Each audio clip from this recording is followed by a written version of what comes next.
Once upon a time, nestled amidst rolling hills and whispering willows, lay a village known as Eldon Hollow, and in this village lived a shoemaker named Bartholomew Grint, a man whose greed overshadowed his talent, for Bartholomew was renowned throughout the kingdom for his exquisite shoes. Knights wore his boots, made them invincible in battle. Merchants boasted his sturdy sandals, helped them traverse rugged paths. Noble ladies paraded around in velvet slippers adorned with silver threads. Royalty sent messengers across vast distances to acquire his work. His skill was unparalleled, and his fame grew with every stitch, causing his heart to harden with each passing year.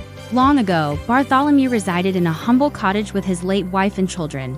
He learned the art of shoemaking from his father, a kind man who always said, "A shoemaker's duty is not merely to fashion footwear, but to carry the weight of the weary on their journey through life." In those days, Bartholomew mended sandals for beggars and patched boots for soldiers passing through, often accepting nothing more than a loaf of bread in return. But as his reputation soared, so did his greed. By middle age, he had amassed a fortune. His cottage was replaced with a mansion boasting imported carpets, golden hinges, and marble floors. He charged exorbitant sums, and when the poor came knocking, pleading for repairs or scraps of leather, he would scoff, slam his door, and mutter, "Let the poor walk barefoot.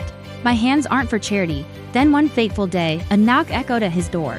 Bartholomew opened it to find an old man cloaked in rags, his beard like frost, his face weathered, and his sandals worn thin. "Kind sir," the old man rasped, "my sandals are torn and I must travel far. Might you spare a scrap of leather or mend these for me?" "Begone, old man," Bartholomew snapped. "My work is for dukes and duchesses, not ragged wanderers." The old man's gaze unwavering, he uttered softly, "So be it.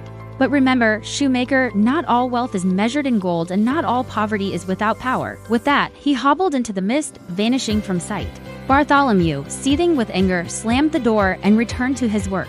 But that night, as he sat by the fire counting his coins, the flames flickered ominously. Despite the wood in the hearth, they sputtered and hissed before dying down, plunging the room into darkness. Then a deep, resonant voice echoed through the room. "You turned away kindness, closed your heart. Now your greed shall be your prison." Suddenly, the shoes in his workshop began to stir. Boots twisted, slippers ripped, and sandals curled like living creatures.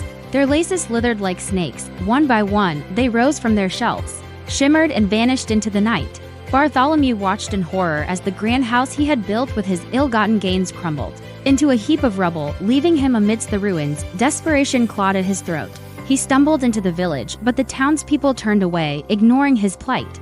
The baker laughed at him when he asked for bread, and the farmers waved him away when he offered money for work. Even the children mocked him, saying, "Isn't that the shoemaker who charged our fathers a fortune? Let him starve." For 3 long days, he wandered, hunger gnawing at his belly, pride withering with every step.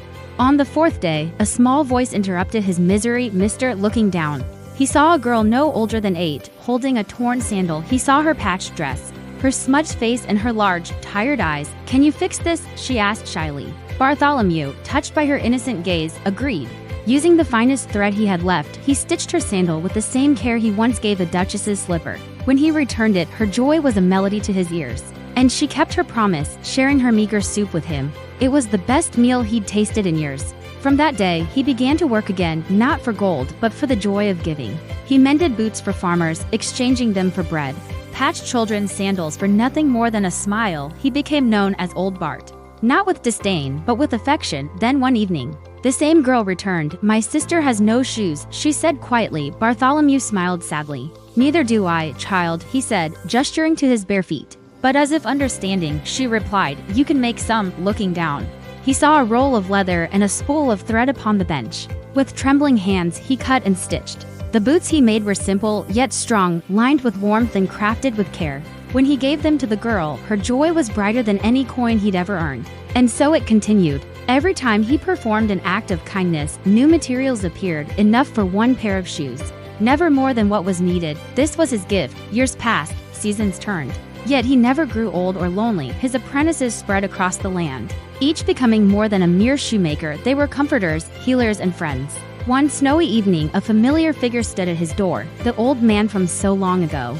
He entered, and when he vanished, there lay a pair of worn sandals on the bench. Taking the finest leather and golden thread, Bartholomew crafted shoes that shone like starlight. The old man, upon receiving them, disappeared in a blink, but the shoes glowed gently on the bench. Bartholomew Grint passed many winters after that, but he was never alone. In the end, he proved that true wealth is not measured in gold, but in the good we do for others. And so the tale of Bartholomew Grint, the shoemaker who learned that greed leads to emptiness, but kindness fills the soul, echoes through the ages, reminding us all that the greatest riches are the warmth of a grateful heart.